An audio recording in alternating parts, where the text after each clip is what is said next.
Quand nous observons les autres, notre premier réflexe est rarement de comprendre.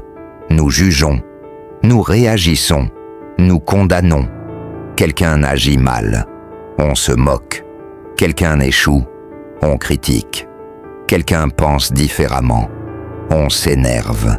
Et pourtant, Baruch Spinoza nous propose une attitude radicalement différente.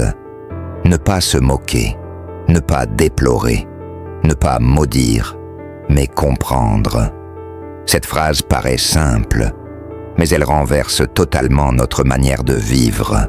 Spinoza part d'une idée fondamentale. L'être humain n'est pas aussi libre qu'il le croit. Nous pensons choisir nos actions. En réalité, nous réagissons à des causes que nous ignorons. Notre caractère, notre éducation, nos peurs, nos blessures, nos désirs, tout cela agit en nous avant même que nous décidions quoi que ce soit. Ainsi, lorsque quelqu'un agit violemment, ment, manipule ou échoue, nous croyons voir un choix moral. Spinoza voit un enchaînement de causes. Il ne dit pas que les actions sont bonnes, il dit qu'elles sont explicables, et c'est ici que commence la vraie révolution. Le jugement rapide est remplacé par l'intelligence. Se moquer, c'est réduire une personne à son erreur. Déplorer, c'est rester bloqué dans l'émotion. Maudire, c'est croire que condamner suffit à corriger le monde. Comprendre, au contraire, c'est chercher pourquoi. Pourquoi agit-il ainsi? Que craint-il? Que cherche-t-il à protéger? Quelle histoire l'a conduit ici? Pour Spinoza, comprendre ne signifie pas excuser. Comprendre signifie voir la réalité telle qu'elle était, et non telle que notre colère voudrait qu'elle soit. Parce que la colère donne l'illusion du contrôle. La compréhension donne le pouvoir réel. Quand tu comprends une cause, tu peux agir sur elle. Quand tu juges seulement, tu restes impuissant. Prenons un exemple simple.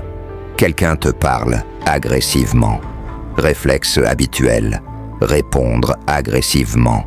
Résultat, conflit. Regard de Spinoza. L'agressivité est probablement l'effet d'une peur, d'une frustration ou d'une fatigue. Ta réaction change immédiatement. Tu n'absorbes plus la violence, tu la décodes. Et soudain, tu n'es plus prisonnier de la réaction automatique. C'est là, le cœur de la pensée de Spinoza. La liberté ne consiste pas à faire ce que l'on veut, mais à comprendre pourquoi on agit. Plus tu comprends les causes, plus tu deviens libre. Moins tu comprends, plus tu es manipulé par tes émotions. Ainsi, se moquer est une ignorance déguisée en supériorité. Déplorer est une tristesse impuissante.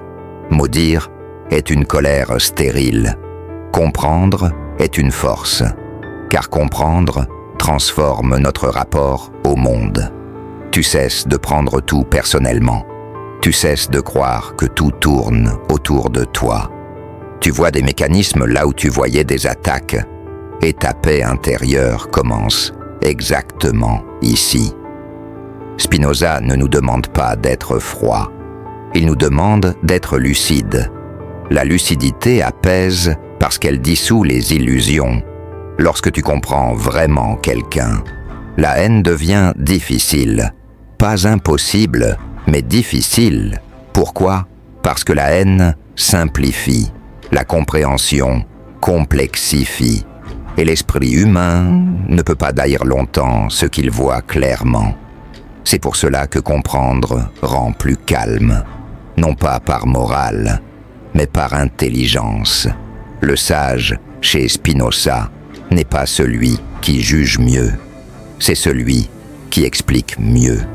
Au lieu de dire « les gens sont idiots », il demande « quelles causes produisent ce comportement ?» Cette attitude change tout. Relations, travail, famille, société. Tu passes d'un monde d'ennemis à un monde de phénomènes. Et dans un monde de phénomènes, tu peux agir efficacement. Car la compréhension n'est pas la passivité, c'est la stratégie la plus élevée.